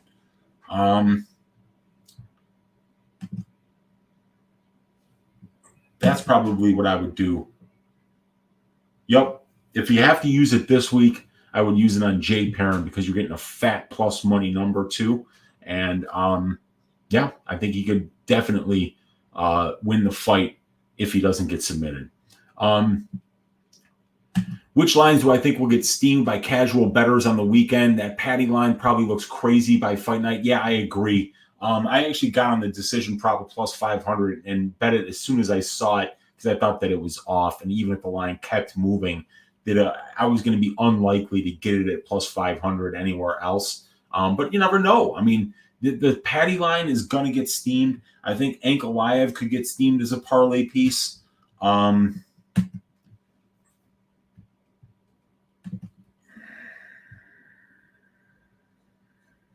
Even the Rosas line might. The Shabazian line could get steamed. I thought about making Shabazian the ass shaving of the week, but I thought that, I was just like, I don't know if I can count on him. Yeah, the Salvador line might get steamed as well because people might not know that the guy's never beaten anybody except for Shannon Ross. Simon Kozlo, not so much. I think a lot of people are saying, fuck, this kid Kozlo could be live here because Simon doesn't necessarily, he's not a world beater. He's only got 6, pro fights. So it's hard to lay minus 300 on a 6 pro fight guy when he's going up against another 6 pro fight guy. But the guy that is taking the fight on short notice also had a 10 or 11 fight amateur career. So he's not some new guy that's got no experience and has never been to a decision before. But he's been a decision in 9-minute fights, not 15-minute fights. Am I crazy to like De Silva at plus 190? No, you're not, man. He's explosive. He's a finisher. He's just not a minute winner. And that's the great thing, Antonio, about betting fighters that are plus 190 is that you don't have to be right. You don't even have to be right half the time. You'd be right 40% of the time and still be plus EV, still be putting a decent return on investment on your bets of that nature. Just being right 4 out of 10 times. It's all it takes. So, excuse me. He could possibly sub Salvador in round 1. He could possibly knock out Salvador in round 1. The guy throws with crazy power. He has no regard for his own safety. He just wants to hurt you. Dude, Daniel De Silva's got something like 26% striking defense. So, I mean, those guys are usually the most dangerous because they don't seem to give a shit if they get hit. They just want to land that one big shot on you, and he'll do spinning shit. He'll throw head kick after head kick after head kick. He's very reckless. So, I mean, De Silva this is a low-level fight. Neither one of these guys has really beaten anybody except for Vinicius Salvador beating Shannon Ross, and I don't even know how great that is. So, yeah, I mean, I'm not touching that fight. I wanted to bet violence, but it opened juice to the tits and then just got even worse from there. So I'm staying away from that fight, but I think both sides are absolutely live to win that fight. Camden Gleason in the room saying Dricus is a lumbering oaf. I bet on him at minus 140, now thinking between Till money line or under 2.5. Yeah, I mean, I'm staying completely away from that fight. I have no bet on it. I still don't exactly know what I think of Dricus, and I know what I think of Darren Till, but I also believe that his style is dangerous, He can hurt you at any time if you get bored and if you get reckless. But one fight in the last 27 months, I think, for Darren Till. So it's just, there's missing information. And when there's that much missing information, I'm just staying away. Oh, Paddy the baddie. Oh, Paddy but he won't be in England this time. So maybe it won't be as loud, but man, the fans love this kid. And why not, dude? Why not? I'm a fan of his too. I'm betting against him. That's fine. Who cares? It's nothing personal. I love seeing this kid in the UFC. I think he's great for the UFC. And yeah, I can't wait for that fight. Bananas and Grapes. It's going to be a treat. Weezy, what's up, brother? Great show as always from my guy Cody. Blood Money MMA Bets. Dudes, stacking cash tickets over there like flapjacks on his channel. So if you're not already subscribed over there, get over there and subscribe. He's putting out some great content on YouTube. Check him out. Check out my guy Johnny K Picks. Check out my guy Addicted to Combat. And then you know all the rest of the people that I fucks with that I've been on their shows. Guys like Locke, guys like Clint, guys like Dan Levy, guys like Cody Saftik and Paul Shaughnessy and Santino DeFranco and Brandon Olivas and Martian and Ozzy. And oh my God, there's just so many people doing quality content. And of course, I've just forgotten about 10 of you, but everybody out there is doing fantastic work, and I appreciate all you guys. Thank you for hanging out. Papa Chuck, yo peeps, he's saying to all the people in the room. We got Jester saying Alex is one of the most intelligent people in the UFC. He knows what he's doing. Which Alex? Morono? Alex, no Alex there. No Alex there. Alex Silva, maybe? Are you talking about? Or it's Eric Silva, sorry. I guess you're talking about Alex Morono. I mean, dude, Morono's been around for a while and he's won a lot of fights, so why not, dude? Yeah, I'm sure he's a smart guy. He knows what the UFC is, what he is doing. Yep. What's up, Papa Chuck says Blood Money. We got Low T City Ortega in the room saying Weezy. What's up, man? Papa Chuck just at my desk making jewelry. All right, making jewelry. With all that money that you're stacking from these bets, Papa Chuck, let's go. French Potato in the room saying bless up, everybody. Low T City saying what's up to Cody. We got Low Titties Ortega. What's up, brother? We got Champo Dad is a cuck. We got Low T saying, Weezy, thoughts on potential of Duplessis sub? There's a lot of people that like it. I don't see it at all. I don't see him taking down Darren Till. I don't think that there's a high likelihood of a sub here. I think that this is going to be a kickboxing match. So I don't really see it, but I think I'm like the only one who doesn't think it's going to happen. So I might be way off on this. But like I said, this fight, there's tons of missing information. So I'm not betting it and I'm not overanalyzing it. Blood Money saying French, what's up? DDP, Dricus Duplessis gets the sub, says Blood Money. Yeah, dude, I'm the only one that's not on this. Mike Morris said, Uncle Weezy, my fucking dog right here. What's up, Mike? It's good to see you hanging out in here with us, brother. Antonio saying, Weezy, what was your biggest underdog bet you ever cashed? So, I would have to say, I remember when I first started following Brady's Discord and like interacting with those guys, I had a couple of like, quarter unit bets. I think that went at plus 1,400. I think I remember hitting Juliana Pena round 3 at plus 1,400. I remember hitting Mahmoud Muradov round 3 plus 1,400, both in the same night. And I've had some other ones. Like I remember Bobby Green having a third round knockout bet on him at something like plus 3,500. And he had a great third round. I think it was a fight that he lost. I think it was against Fiziev, and he was just putting it on Fiziev, and I thought I was almost going to cash that. And then there was I think I had almost a 50-1 on Angela Hill third round knockout against Amanda Lemos, and she hit her with a spinning elbow and dropped her, but just for a second. Lemos was never really in trouble, but when Lemos went down, I thought I was going to cash that bet. I almost had a damn thrombo. But I think the widest odds that I've hit have been around plus 14, plus 1,600, because I don't usually play those method and round props. But I did last week with Jonathan Pierce at plus 1,600 for third round knockout. And so close, you guys, so close to hitting that one. And then I'm looking at a couple of these longer ones, like the Kozlov first round sub, the Hernandez first round knockout, and the Perrin third round knockout at plus 4,000 would be easily the biggest bet I've ever hit in terms of just how wide the odds are. And then I've hit some parlays too that have probably been better than 16-1, but I can't think of any right now. Pink Floyd saying, yes, just got home and in time for story time. Yeah, definitely not one of my more funny stories, but that was a fun, just watching that dude do work was so much fun. Daz File saying, just switch from Couch and Johnny podcast just in time for the story. Cool, man.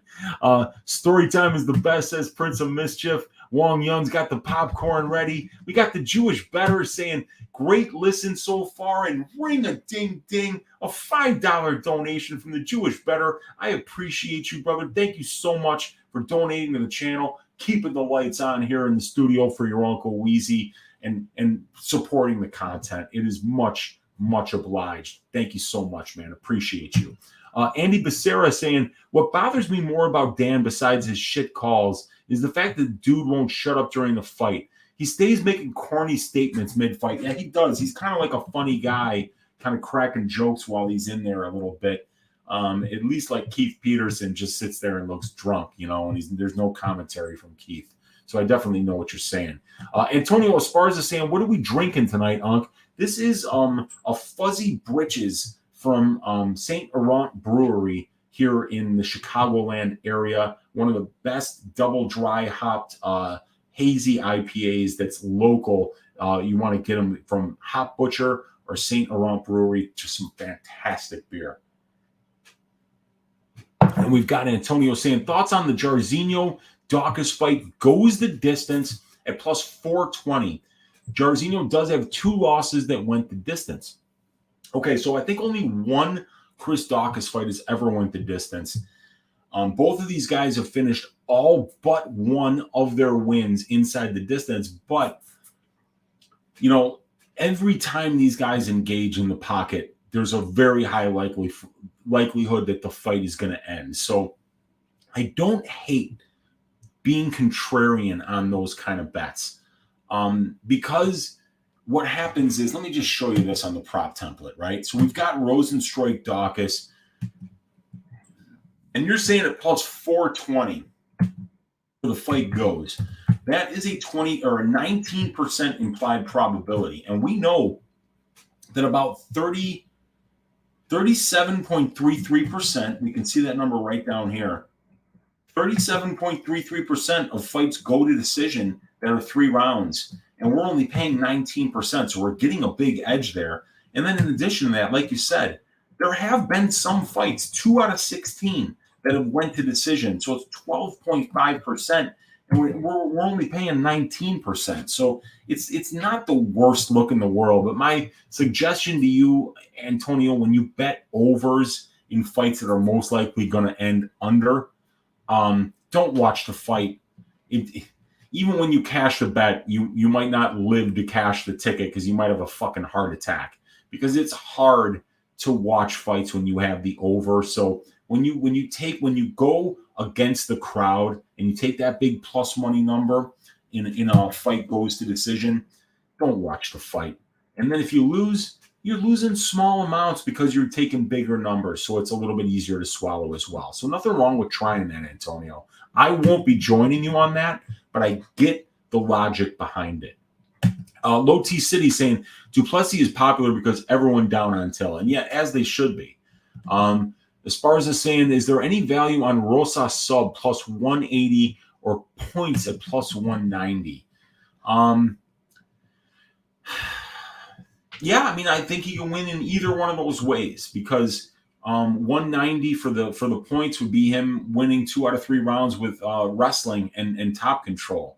And he could also get that submission if he gets on Jay's back, because Jay's a wrestler. So Jay's going to have to be careful when he does try to get back up, not to let Raul on his back, not to let him get a body triangle in so that he can, ride out a bunch of minutes being on his back, staying safe and hunting for submissions. So, I mean, I think that those are both okay looks, but, this kid's only 18 years old. He's fighting the best fighter that he has yet in his career. And, the guy that he's fighting is training with guys who would dick saw Rosas. So, yeah, be careful betting on Raul Rosas.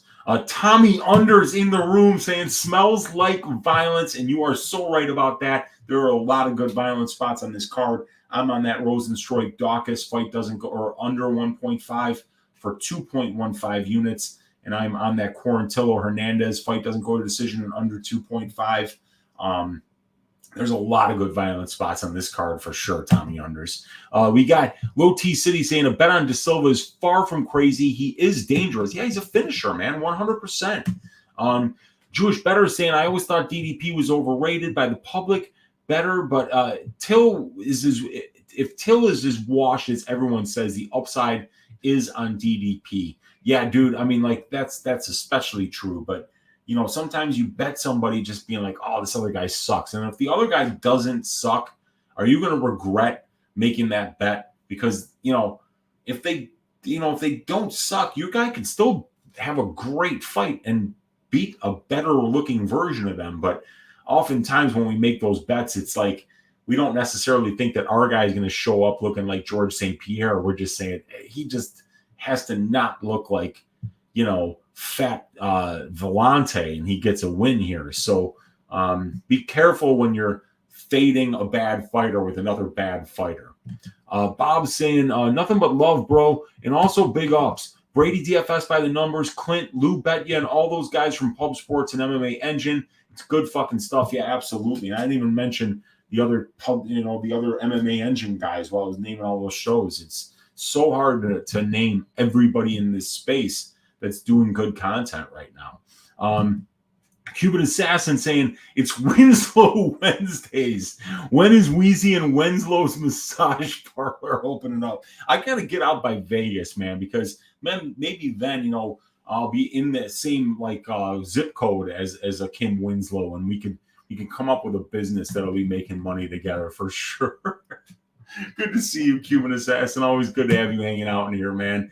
Andy Becerra saying, not that this has happened many times, but imagine Till goes out there and Drickus blasts him Dom Reyes style, and Till is never the same. Yeah, I mean, it could absolutely happen, dude. But we'll see we'll see what Till's got for us on Saturday. I'm not going to have any money on it, so I can just watch it as a fan. Bob Spikerman saying, Weezy, if you will be fighting in the UFC right now, which weight class would you be at? Right now, on 2 days' notice, heavyweight, without question. But if I had a full 6-week camp, I'd be fighting at 205.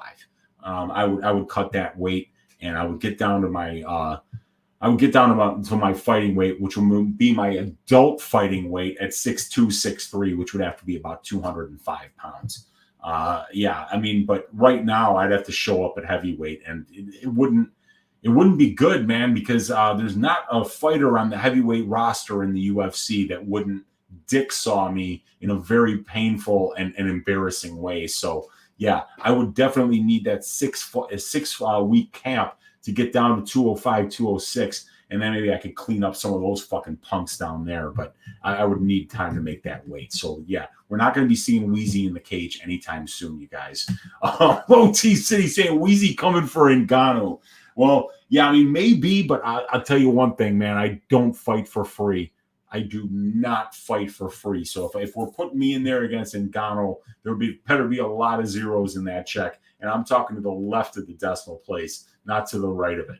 Bob Spikerman saying next week, Jake Matthews by ass shaving and Manel Kopp by manslaughter. Who's Kopp fighting? Because when I saw that line, I thought it was wide, man. I thought it was wide. Kopp is fighting Dvorak. Dude, Dvorak's such a good minute winner, man, and Kopp is not. Kopp can be very low volume, and Dvorak can be very hard to find. Dvorak by decision at maybe plus 300 or better could be a cheeky way to play that fight, man, for a half unit or so.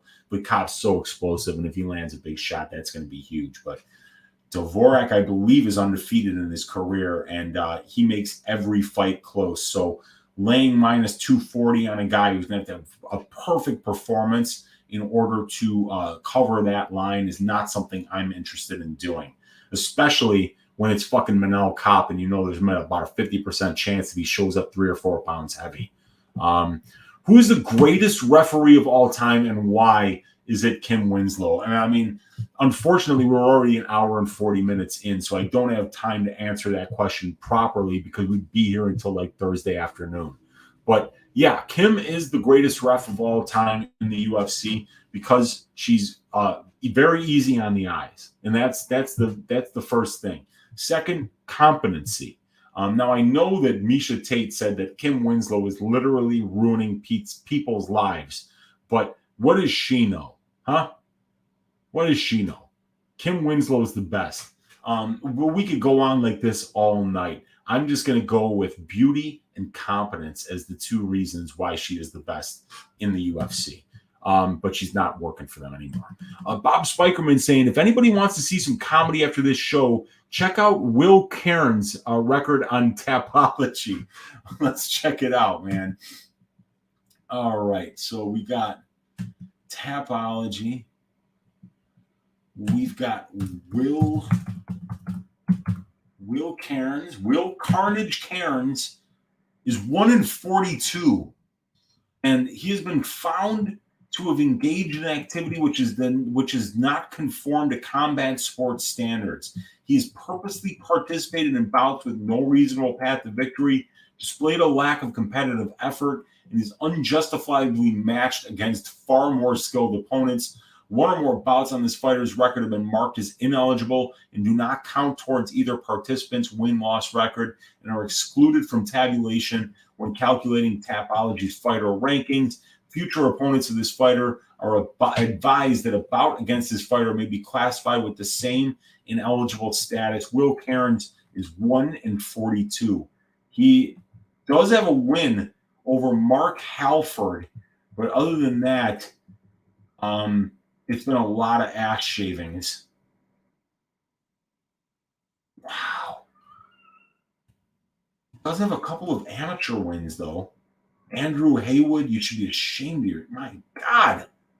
Look at all those L's. Jesus. By the way, what are the chances that we learn Mirko was a male dancer in the 80s at Club Med dancing the Winger and Warrant? Wow. Whew. Those are two bad bands, man. Really bad music, really bad hair. God, just terrible stuff. And if he was dancing to that, boy, we need the pictures of that, because then he would never be able to work in the UFC and then never be able to cost me money again. We got Daz File saying Jairzinho Dawkins under 2.5, De Silva Salvador under 2.5, Blachowicz Ankalaev over 1.5, and plus 110 is my 5-unit parlay. I think that's a very, very solid parlay. I love it. I love it. Nate Robinson saying, is it still Wednesday in the U.S.? It's 4:45 p.m. on Thursday in Australia. That's crazy. Yeah, it's 11:50 right now p.m. on Wednesday. So 10 minutes from now, it'll be Thursday. But yeah, it is still Wednesday as of right now. Bob Spikerman saying, Lock of the Night is also a boss. Yes, of course he is. Yeah, Locke was one of the first people to have me on his show. So I have a debt of gratitude to that cat. And he's been doing quality content for a very long time. So I appreciate MMA Lock of the Night without question. Prince of Mischief saying, what's your most treasured item? Something you can never part ways with. Dude, even though I haven't used them, these Techniques turntables are something that I'm really, really glad that I have. You know, they stopped making them for a while. It's the industry standard of DJing, and I'm really, really proud to have that in the record collection that I have. Definitely always been a big audiophile, love music, and being able to have these turntables and mixer and be somebody that can start a party with music is always been something that I've loved doing. So these Techniques 1200 turntables are something that if I ever lost them, I would be crestfallen, because everything else is replaceable. Those things aren't. That smoking jacket that's from my grandfather that I never met. He died before I was born. To have that piece of him is also something that I really treasure and something that I love having. But yeah, those are two things that I would never be able to part ways with, without a doubt. Antonio saying, thoughts on a Simon Edmund Jairzinho parlay at plus 152. God, man, 3 legs and only plus 152. I don't love it. there's path to victories for Dawkins and for Kozlow there. So I don't love it. But, they're 3 favorites, and they should all come through. Bob's saying 205. Okay. Ankalaev, Glover, and Jiri are on notice. And not Jiri because he's hurt. But, yeah, like Ankalaev, yeah, I mean, I might have some trouble against Ankalaev and Glover. But if you give me, some of the more Midland 205ers, I think I dick saw them. Pretty much 2/3 of the division. But like I said, you guys, I create a lot of content, and I may not have the time to make 205 and actually get back in the cage. So, until I actually am at 205, I'm not going to start calling these guys out. But, they should keep it in the back of their minds that Uncle Weezy might be coming one of these days. Prince of Mischief saying, Ngannou going to shoot against Weezy. He don't want that smoke. That guy's fist is bigger than my entire head, dude. I couldn't even imagine getting hit by that guy. I'd probably try to climb the fence and get the fuck out of the cage.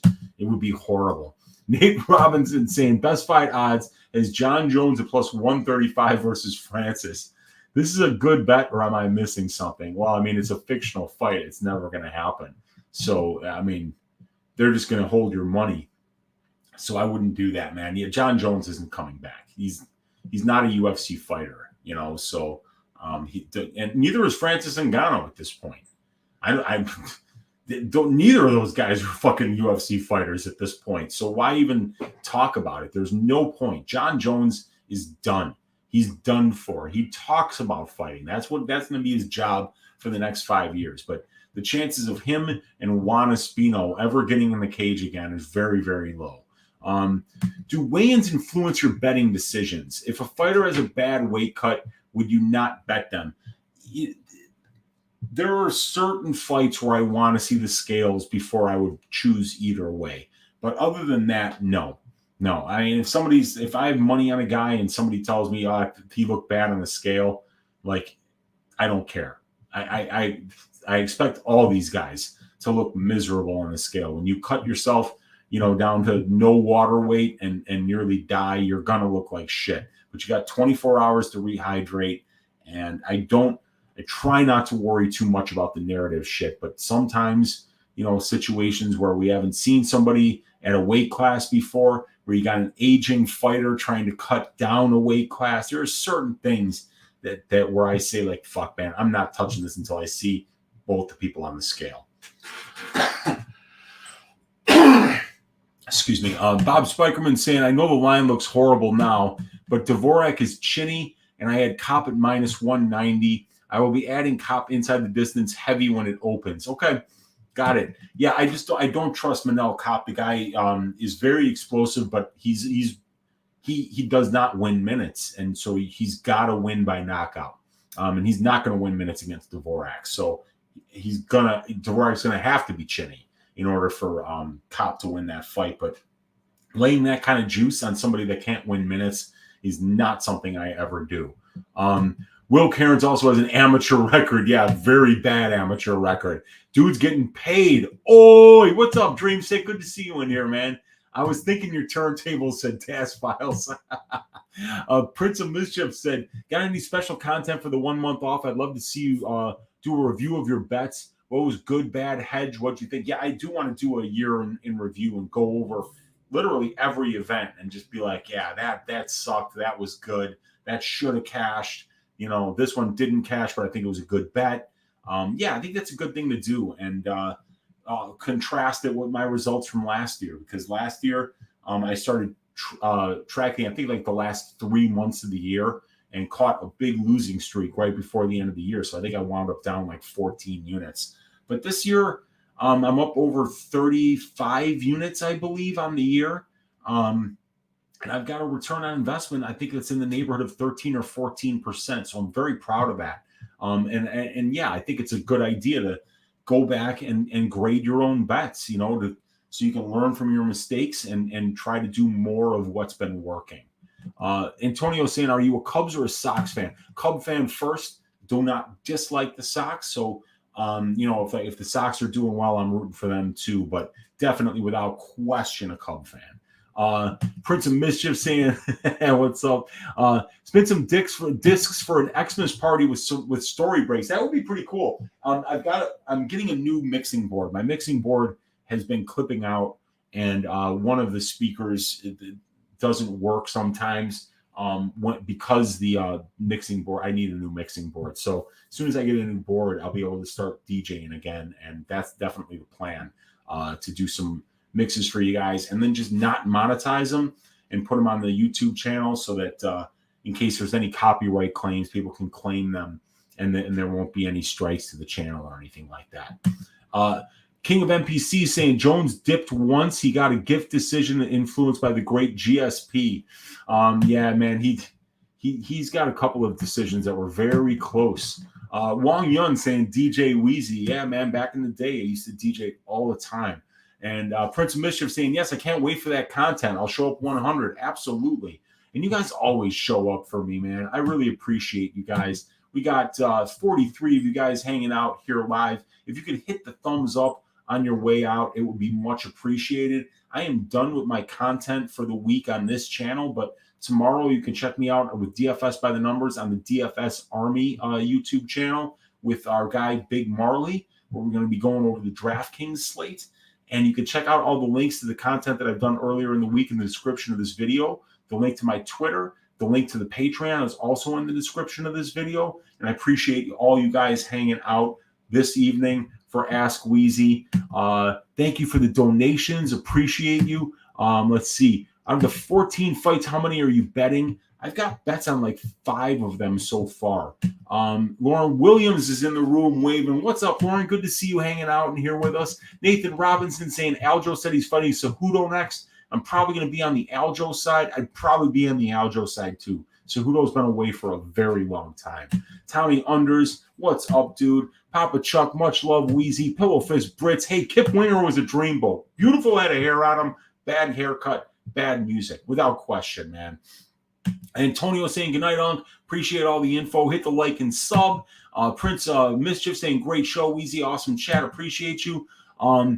Usman saying I thought only 13 fights now. Did they announce another one? It's still only 13 fights. Yes. And then we got Victor Jesus saying, hey, Unc, when you coming to this side of the lake? Probably over Christmas at some point. I think I'll be getting up there. So because of the month off, I'll be able to get out of town on the weekends every once in a while. And I'd like to get out there and maybe get out to Saugatuck to check out the Southerner, one of my favorite restaurants, or maybe get up there by you in Grand Rapids and checking out the breweries there. Like, what's the one that I always go to that you said I should go to?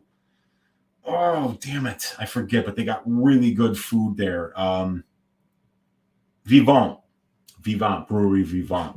Awesome stuff. Good to see you, Victor. Thanks for hanging out here. Damn, man, Aljo got to lose. Yeah, we'll see, man. I have to look into that, but Cejudo hasn't fought in forever, so can't just say I'm confident in him after all this time away. But thank you guys for hanging out. Thank you guys for supporting the channel, hitting the thumbs up, hitting the subscribe, joining the Patreon, contributing to the show. I appreciate each and every one of you guys.